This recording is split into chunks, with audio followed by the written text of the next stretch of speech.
which I'm always a bore. So, time and again Baba forces me out and wants me to share my life with him, with you all, his dear lovers. And Bhau also told me to tell stories of my childhood stay with the Lord. So I'll share some stories of my childhood days with beloved Baba. So as you all, or at least most of you must be knowing that we were all, the Jessawala family were staying in Nagpur in the old days, in the 1930s, and my father held a big post there. And he was fairly well off, and he had a big mansion there with a huge garden and a driveway and all luxuries of life. And he rose to that position after being a totally illiterate person. He had hardly any education. He was self-taught. Through sheer dint of hard work and absolute honesty, he worked his way up to rise to the post of Chief Inspector of Boilers in the 10 central provinces in India. It was a post which was for the first time held by an Indian. Otherwise, it was always the British who held that post. It was a very responsible post because to certify boilers was a very responsible task. At that time, electricity was not much in vogue and steam power was the main motive power in that era. And so boilers were very essential to any and every industry. And there was immense scope for corruption to pass the boilers, not to inspect them properly. So my dad was ramrod straight in dealing with whatever he did.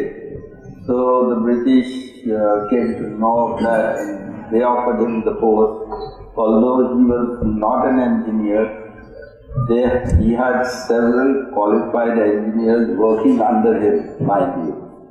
And so you could imagine their resentment to have this person over them. And he was no ordinary boss. He was a very, very hard taskmaster. Not only in his job, but even at home. He was a strict disciplinarian. And that's how the whole family was raised under his strict discipline. But whereas he was very much material and very much a man of the world, looking after his service and his children and family and responsibilities, my mother was almost the opposite. She was very spiritually minded and she would always read spiritual literature to her children, that is we all. And from early time, she impressed upon us state qualities and would not allow us to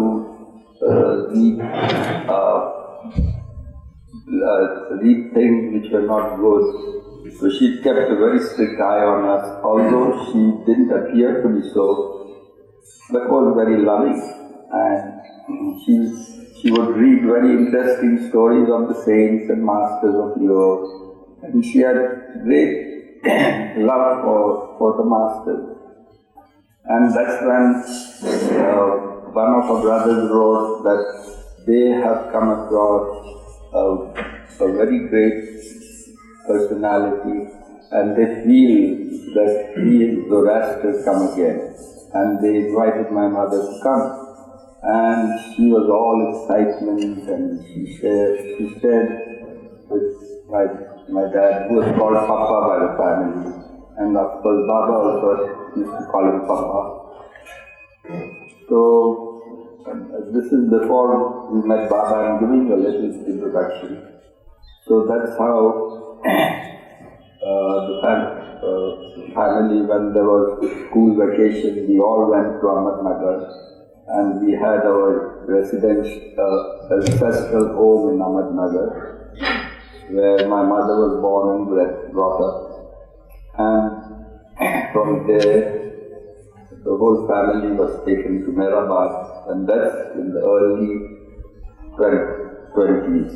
So actually it was just after Baba had started to observe silence that the family was there. I wasn't even born then.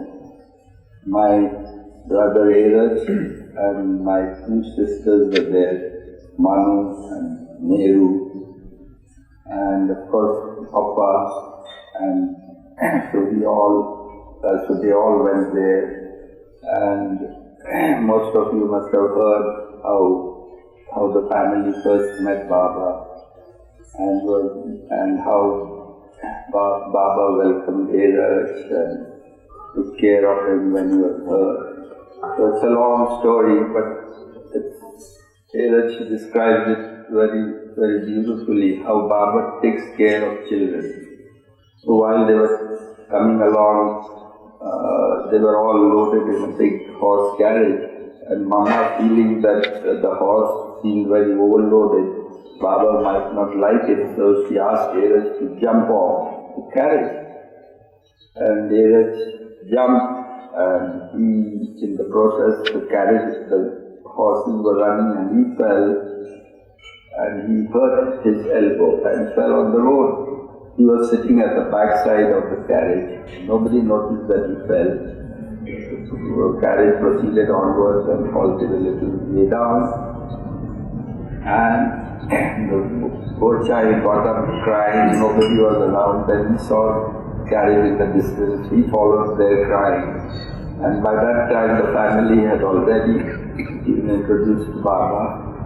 And Baba was with his group of early disciples there near the Duni that we have now. So Eruch comes with his elbow damaged. He was about 9 or 10, I think. And Baba happened to notice him there. Nobody noticed. So Baba beckons to him to come close, and he stopped what he was saying. He put him on his lap and asked what was wrong with him. And he said, I hurt my elbow. So he said, oh. So he said that Baba picked up the Duni ash and applied it to his bruised elbow, and there was a handkerchief that he tied around it. And he felt that who could be this loving person who is taking even more care than even my own mother. She didn't even care that I had fallen down. Baba stopped in the midst of what he was saying, and he's giving all this attention to me. How loving and how kind he is. So this was the first impression that Eruch got of Baba. Then he said that not only he found Baba to be loving and kind, but when somebody brought a huge basket full of sweets, a big handful was first served to Eruch. He said that I was a glutton from the start. I never cringed before food. So when Baba gave him a big handful of all this sweet prasad, he was overjoyed. And he said, not only this person is loving and kind, but he's so generous. Never before have I been served like this. So that was the impression. And then, of course, this is what he used to tell us, about his first meeting of Baba. I was somewhere else, in some other world probably. Anyway, so then after that, the family was all several times and they visited Baba there. Then we went back to Nagpur and there, later on I was born and we were all growing up. Baba would come to our house in Nagpur and eat with the family off and on. And I began to hear from my mother about Baba. And she would inculcate in me that Baba is the rest will come again. So this, and then I was very fond of Krishna. So she would say, he's Krishna also, he's Krishna, he's come again. So internally I began to long for Baba as a child. And then I was growing up and in 1938, I think 1937, Baba sent word that he was coming to our house for a few days and that he was holding a big public darshan. So, all the preparations were done. It was to be the first public darshan in Nagpur after many years. So, there were many Baba lovers in Nagpur and they all the news was given out that Baba is going to give this public darshan. So then Baba came and for 3 days from morning till night he was giving his darshan to the crowd. Of course, it was all held in our big hall. It was slightly smaller than this hall and at one end was Baba's sofa and the family was at the back of it, and this whole area was filled with people sitting, and there was a passageway kept in the middle for people to have his darshan and go by.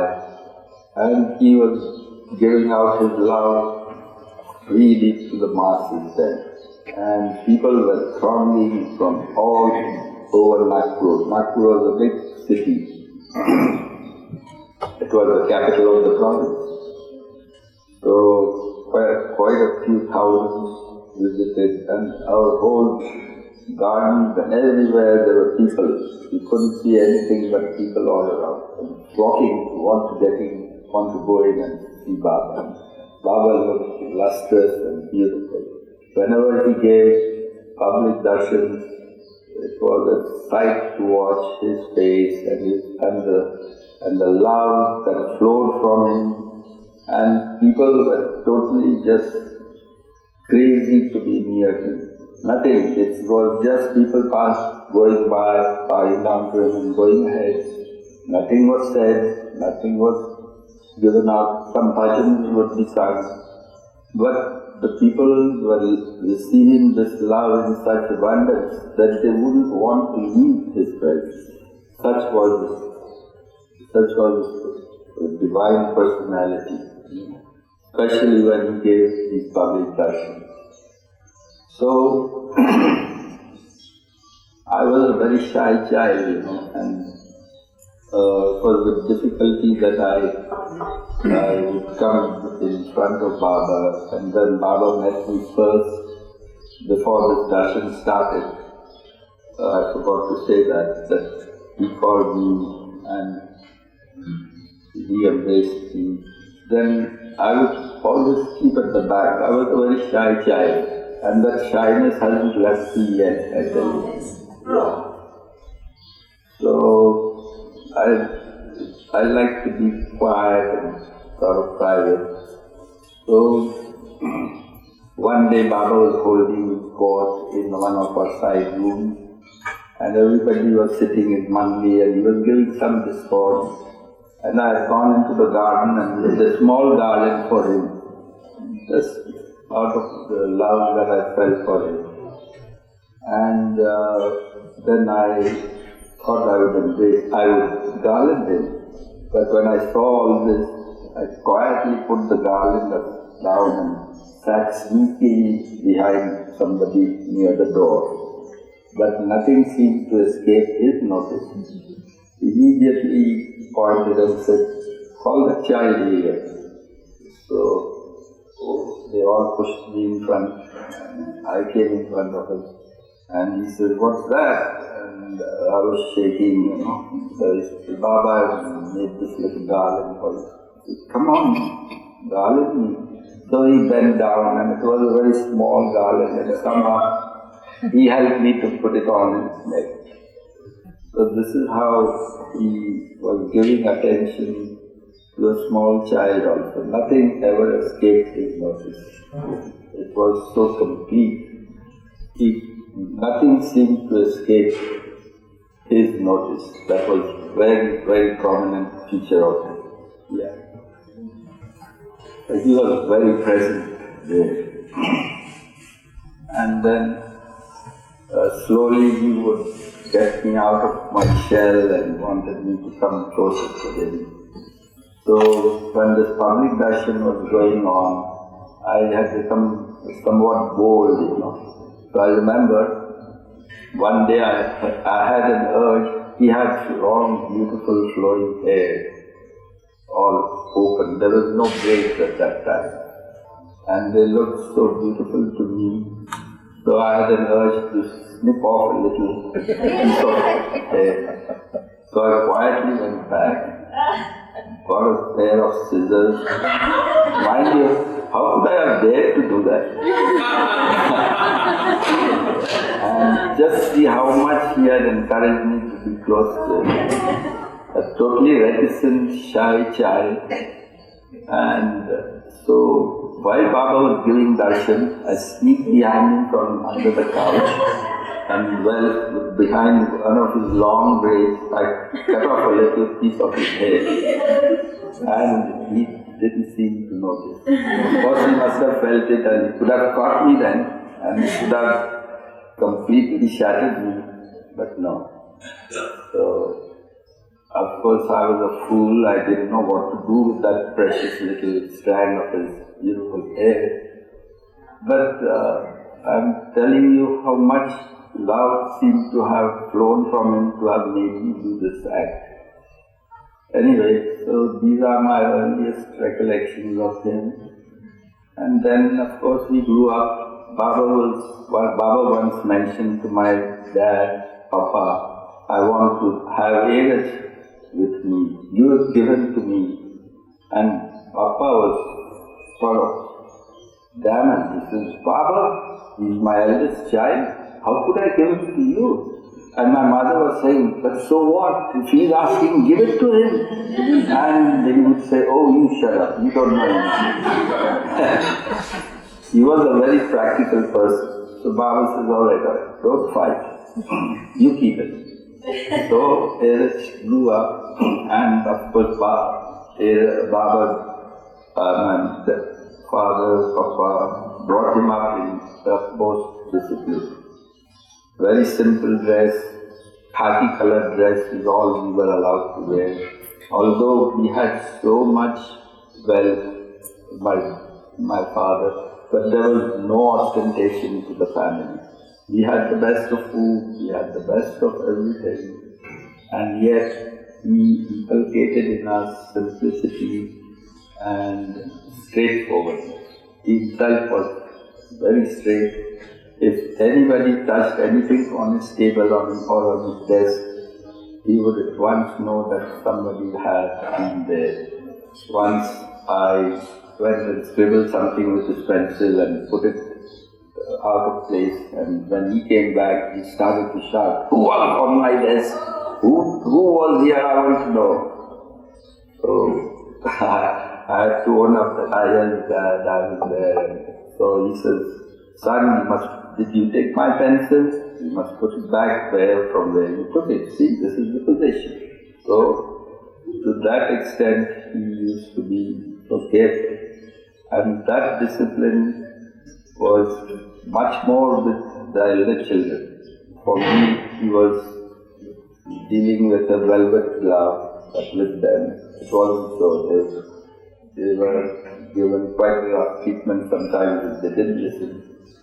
And so Eruch says that discipline stood him in very good stead, because later on when Eruch became mature and he went to college, and after passing out his intermediate, which is, I don't know now, the 12th standard or whatever, yeah. So it was time for him to select a career, and he had applied to become an engineer. And that is when Baba sent a telegram to him to come and meet him in Panchgani. So when the telegram arrived, he was pottering in his gardening, and the telegram came, and he received the telegram, and in the telegram Baba says, it was addressed to Eruch, and it was come immediately and meet me at Panchgani, some address. So Mama came out when she heard, and she said, Eruch, what's in your hand? And he said, Mama, I received this telegram. Let me see, and she reads it. And she says, Eruch, you still doing your garden work? Don't you read what's written here?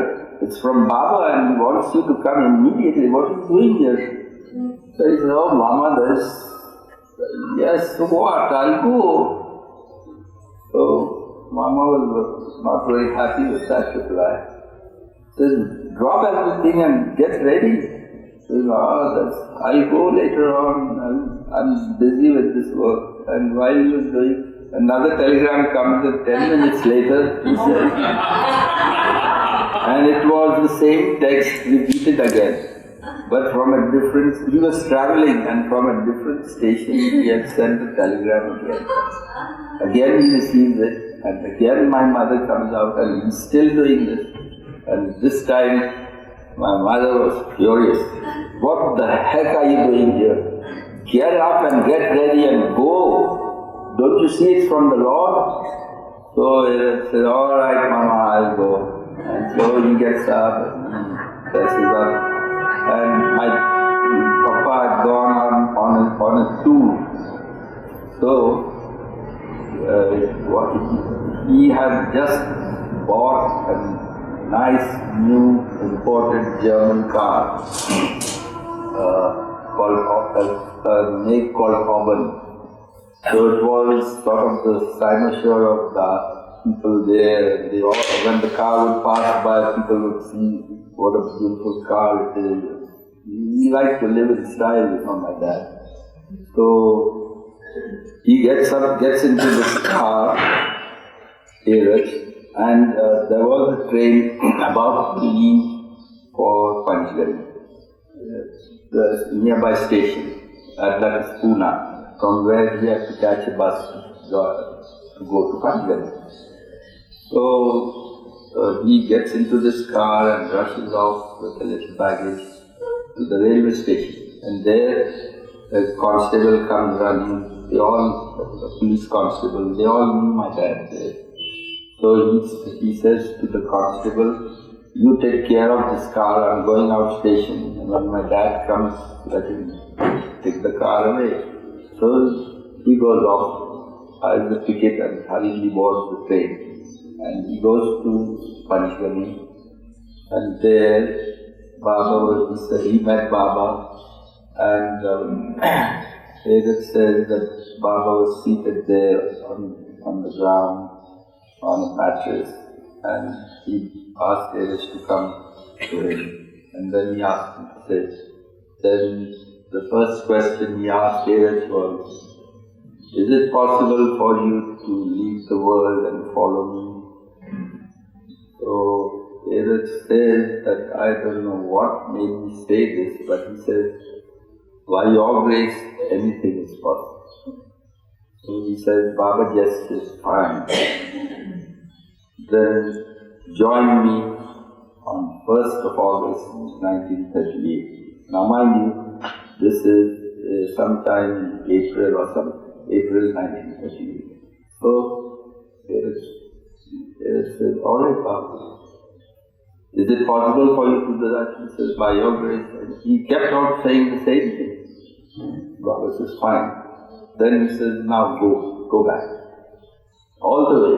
It's about 500 miles or so. So Eruch just turns and is about to leave. While he is leaving, he calls him back and says, come. Is it possible for the whole family to leave the world and follow me? So, again, Eruch says, I don't know what made him say that. He says, yes, Baba, by your grace, anything is possible. Fine, good. So, all of you come, all of the family join me on 1st of August. Sell everything, but do one thing, don't sell the car and bring the car along with you. But sell everything else, and he gave instructions to bring a few clothes and trunks and dispose of everything and come. Then he bought the train. He is asked to stay, of course, over. He then asked Eruch to stay overnight. Many things happened. Baba asked him, are you afraid of tigers? And Eruch said, I was a starting youth. Then he said, no Baba, I'm not afraid of the tiger.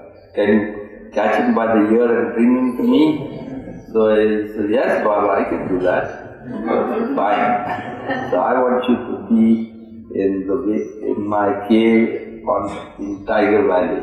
There were tigers around there at that time. So he was asked to stay for the night in that cave, and he stayed all alone there all night. And the next day, Baba asked him to leave, and while he was returning, he says, suddenly it all dawned upon him the enormity of what he had agreed to leave the whole world and follow him. There was a huge establishment there. What to do with it? And hardly barely 3 months. So he was so perturbed. He said, it's all right for me, but what about the family? What about my dad? What would he say? Then suddenly he realized the dad said, by your grace it is all possible. So he'll have to do it himself.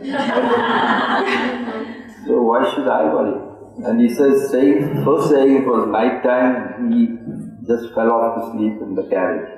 And he is always a good sleeper. Right till the end, he never had a sleep problem. So he says, I slept well and then came through, went to Nagpur.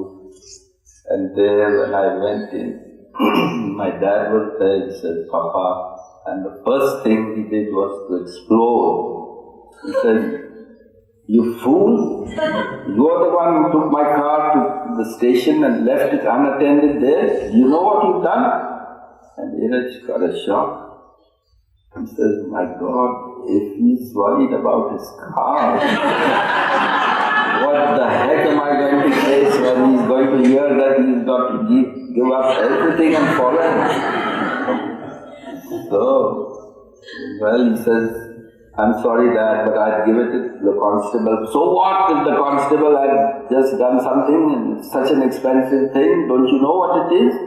He says, yes Dad, but I was in too great a hurry, I had to attend. But that is no excuse for me, and so on. And he just followed him while Eruch was getting in, and he says, I'll just have my Papa and I'll come and tell you what has happened. And my mother was most anxious to know what has happened here, and he says, please wait. He couldn't have the heart to tell them what had happened. So he went there, he cleaned himself up quickly, and then he came out and said all these things. Then he gathered the family around. I was also there, I was about 8 years. It didn't register much with me then what was going on. And when he said this, he says, my mother jumped up with joy. And my dad met the whole thing with a stoic silence. He didn't say anything. So he asked mother, and she said, son, you know, in the world people want to hold Baba's hand, and here he's holding us by the hand. And what greater fortune than this we have in the world. So I am overjoyed. So Eruch was pleased to hear that answer from Mommy. Then he looks towards Dad and he says, Papa, what's your reaction to this? And then says that it was a miracle of the Lord that he first noticed. So my father, who was such a completely material-minded person, says to the family, says, look, my children, I have established all this for your comfort. It's for you that I have worked so hard and brought you up all into this luxurious place here. If it pleases you to feel that you will be more happy with Baba, I have no objection. So Eruch was stunned to hear this from Papa.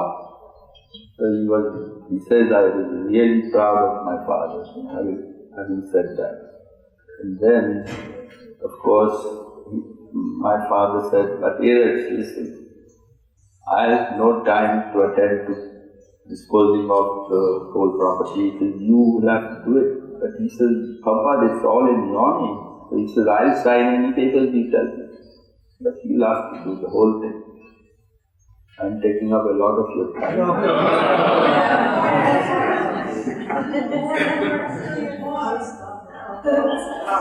Alright, so anyway, so what happened? Yeah, so then he says, only thing I would request you then is to sign the paper. He says, I'll sign anything you say, but you'll have to do all this yourself. So he then got busy and Sam's brother, Dadi, was adopted by my mother because Sam's father was not well off and he had problems. So my mother brought him over and from childhood he was with us. Dadi. Most of you must have seen him. He expired recently. So he was there and I was there, the young kids there. And this whole establishment that you see like this, it was all full of furniture and radios and fridges and everything. So at throwaway prices, chalk marks were put of prices of all the furniture. And we would see, even as children, we would say, my God, look at the price that my Eruch is putting on me. Because it was a sort of rush sale. Within 3 months to clear off with all this, you had to do all these things to entice people to buy these things. So what we would do is, Dadi would quietly go and rub off the chalk mark and and put more figures on that. He was so upset by what was going on. What is happening? This is such a fine thing, and he would do this. And then Eruch would come and see him. Who did this? Who rubbed my mark out? And we all hide somewhere and not make. Yeah. So I remember these little things. This is now how many? 60 years ago. So, but these little things were so indelibly marked on my little child mind, yeah. So then the whole thing was got rid of, and my father was still employed, so he asked Eruch, is it alright if I finish my period of service up to 6 more months and then join Baba? Could you ask Baba to allow me to extend, or if he wants, I can leave the job right away, but then I will not be entitled to any pension. After a certain age, you are allowed to have pension for lifelong. So Baba Eruch sent a telegram, and back came the reply that Papa must continue with his job for the 6 months and then resign and come. So Baba's practicality was always there. So Eruch continued, my father continued with his job, and we all, after winding up everything, and my father and all came together to join Baba. At that time, this was 1st of August 1938, which is the date you will see on the retreat tower. So our date of joining Baba is there, described in the stone there, the date of the retreat. It was to be inaugurated on 1st of August, and that's why Baba had called us on that day. But what had happened was that it wasn't yet ready by the time we reached there. So we met Baba at the irrigation bungalow, which is on the way from Nagar to Meherabad. Somewhere near the DSP Chowk, this bungalow was there, a government rest house, and Baba and the women were staying there. And the men only were staying in Lower Meherabad, while the retreat was being given finishing touches. So that's where the whole family went and met Baba. So when Eruch says Baba met us there, the first question Baba asked was, "Do you bring the car along?" I said, "Bring the car along." So Eruch said, "No, Baba, because my father is still working." So he said, "So what? Wasn't my order that you have to bring the car along? Why didn't you do so?" Remember, that will remain as a scar on my heart. So he says, that was the reception that I got, where I felt very proud of achieving this great thing of selling off everything and bringing the family to him. And he would praise me to the skies. But no, he just brought us right down to earth by saying this. And that was the first little training that Eruch got right at the start. So that's how the introduction started to the Lord. He said, "All right, couldn't you have brought the car and then taken it back? You could have done that. Always follow my order to the letter." So that remains so indelibly marked on Eruch that ever since then he paid great heed to the slightest order that Baba would give. So that's how it was. And then of course we joined Baba. We were there, myself and Abi were there with the Mandli, and in Lower Meherabad. And my mother and my two sisters stayed with the women Mandli. And when a few days later the retreat was ready, the whole entourage came and stayed up on top, the women Mandli. So the family joined Baba at Meherabad, and now they were there, and we were with Baba. We used to just play around as children. We would see Baba. He would be so busy from morning till night.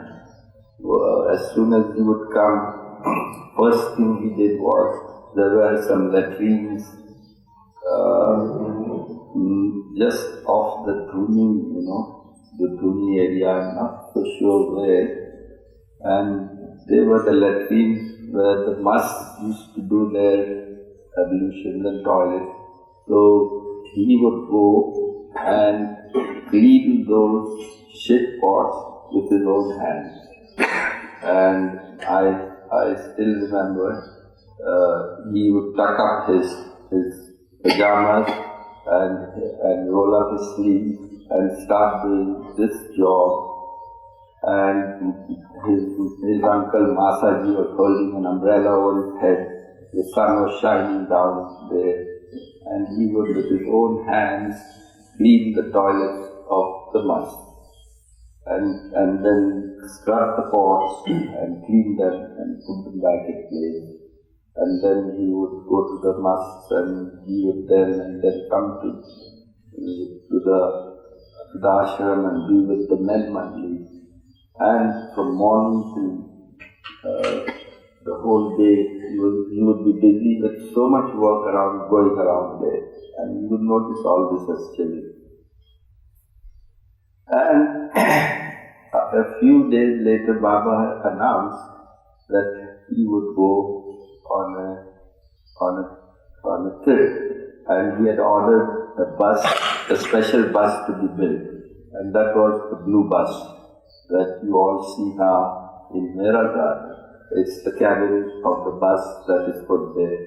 So the blue bus was at that time specially ordered. It was a Chevrolet bus, and a special body was built for Baba that the women could travel in. And Baba with the women would sit in that bus with fully loaded, and it was a bus meant to accommodate 15 women, 15 passengers, but Baba had loaded about 25 or so, and with a mountain of baggage. So there was baggage in the aisle. People were sitting in the aisle with small stools, and baggage was piled on top. Everything was packed, and in the first week of December, the Baba with all the women left on this bus too. But I was not too well. I was having some severe reaction to a drug that was given to me for some ailment I was having, and I was having boils all over my body. So I was left behind, and I remember Dr. Neelu would come and dress me every morning and attend to these boils, and it was a painful procedure every day. And so I was there, and then when I got well, I was told to go and stay at my ancestral house in Ahmednagar, at my aunt's house. So I was kept there to be entered in a school because my father was anxious about getting me educated. Baba said he will be put in a school in Ahmednagar while the family travelled with him. And so the family went off, and I was all alone there, and I wasn't too happy because my uncle there wasn't in favor of Baba. He was somewhat anti-Baba. But my aunt was for Baba fully. So anyway, I was there under Baba's orders. And one day, the uncle wrote a very nasty letter. And in the meantime, they had all gone. The whole entourage had gone to a place near Jabalpur called Mandla. And they were there. And one day a letter comes there. And my mother received it. And it was a letter of complaint from my uncle that you all have dumped this child on our head, and I'm not too happy and all that. Although Baba had made arrangements for my stay there and made quite a substantial financial arrangement, still he wrote a very nasty letter. So when my mother received that, she was feeling rather upset, and then Baba came suddenly and said, "What's that? Read it." So she read it, and then Baba asked her, "Are you upset that I've deprived you of my little son?" So mother looks up with tears in her eyes and says, "Baba, if I have to sacrifice 1,000 such sons, I will do so very gladly. What of this little Meherwan? I don't care." So Baba was so happy with the reply. He embraced her and said, "All right, I'll call him right away." So a telegram was sent, and Tupendu was still in the Meherabad ashram. So he was asked to come. He was asked to make arrangements to send me with more baggage that Baba wanted. So, and Masaji, that is Baba's uncle, that was Pendu's father. Pendu was Baba's cousin. So, and Pendu's father was Baba's uncle. So we used to call him Masaji. Masaji means uncle. So he asked, in the telegram, he had told Pendu to arrange to send all that baggage with Masaji and me to Mandla. So hastily everything was made ready, and with 40 pieces of huge luggage. And myself as another little baggage. Masaji gets into the carriage and then he tells him, Masa, he would call him Masa, take care of the baggage, it's Baba's thing, nothing should be lost. So I'm putting it in the brake van. Brake van is where the extra baggage has to be kept. They wouldn't allow it in the passenger compartment. So it was kept there. And Masaji said, yes, son, you go now, I'll take care. And the train speeds along. And every now and then when the train halted for filling up water or coal, because that time we had steam-powered engines. So we would get down from the train, go to the end of the train to see that nobody opened that brake van. Of course it was sealed, but just to make sure that nothing was lost.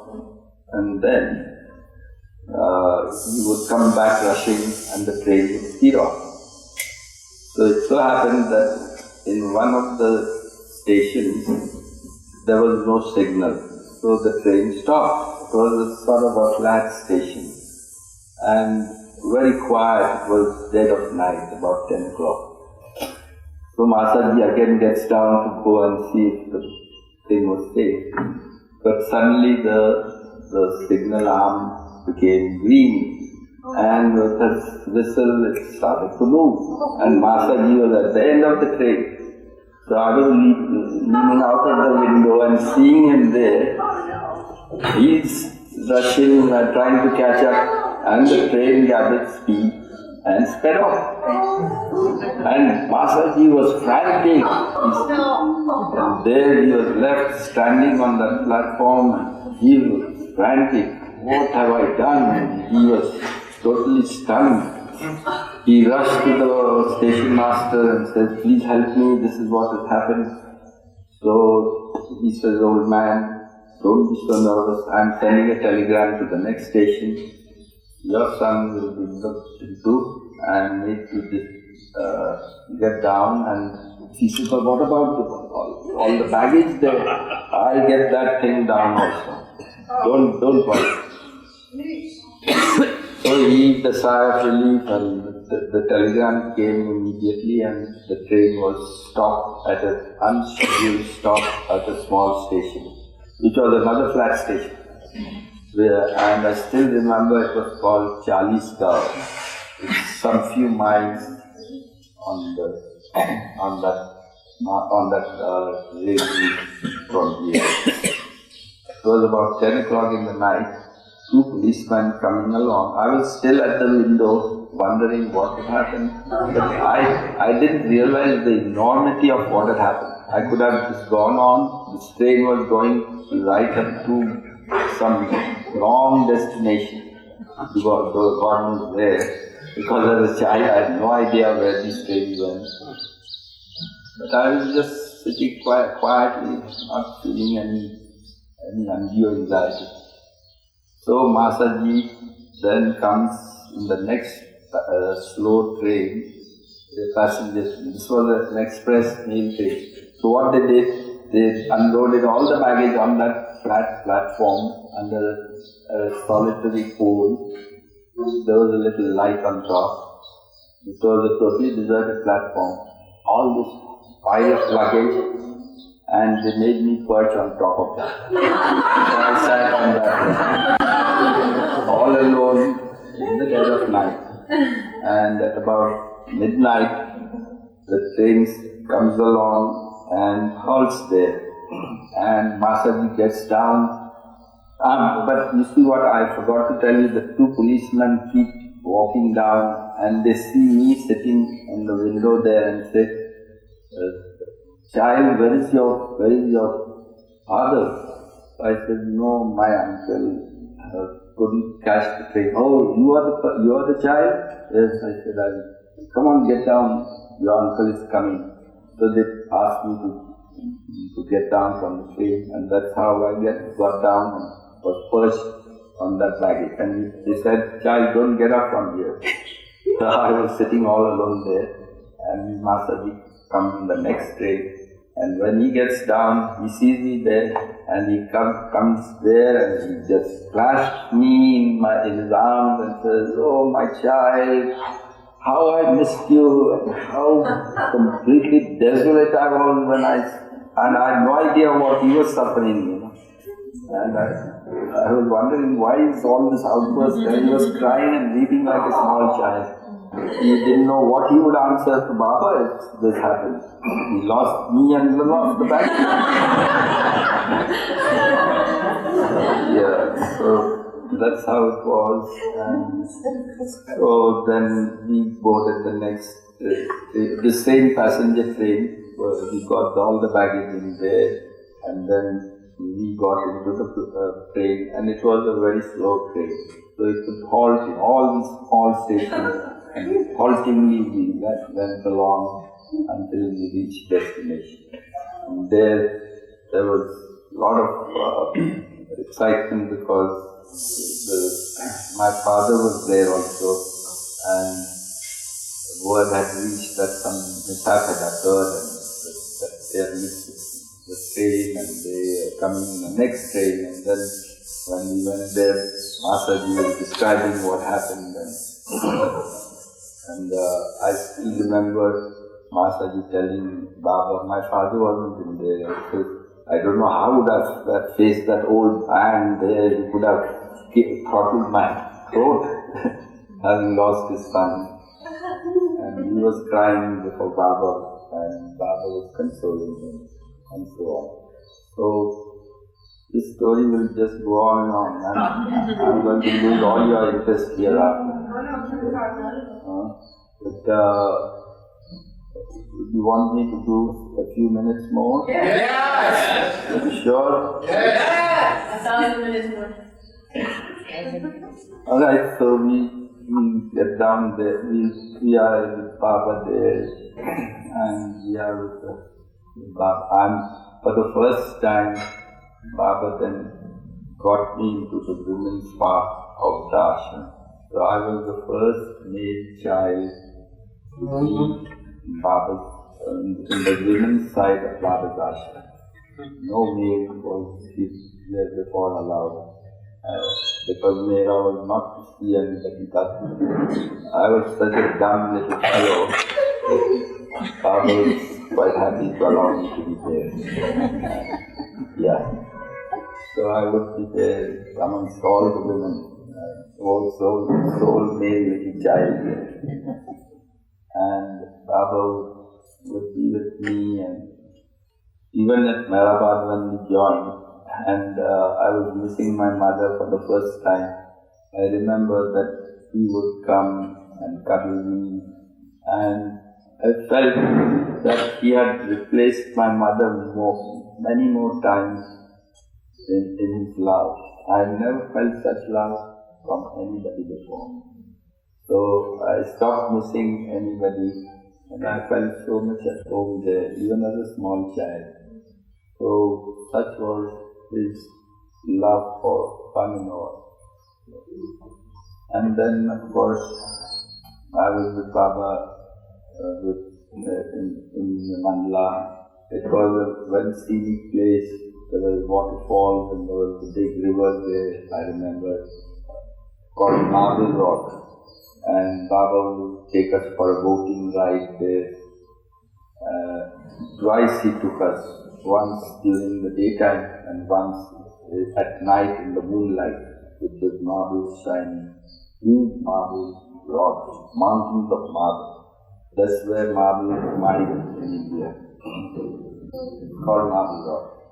And then, of course, then we went from there to Jabalpur, and there is where Baba asked the family to stay put. So we were asked to stay on there, and the rest of the people went in the bus tour ahead. And Dati, myself, and Sam, my cousin, he was asked to come with his mother and join us there in Jabalpur. And he was trying to hold his nose, and then he did some trick, so that it felt as if his nose had been chopped off. Some sort of a I don't know what he did. So we all said, oh, Sam's nose is gone and he was so feeling so frightened. But of course he didn't feel anything. And then he did something and again his nose appeared and they all clapped. And this was a little magic show that I remember there. But I don't know if Sam says he doesn't recollect this. Do you have any recollection? No, yeah.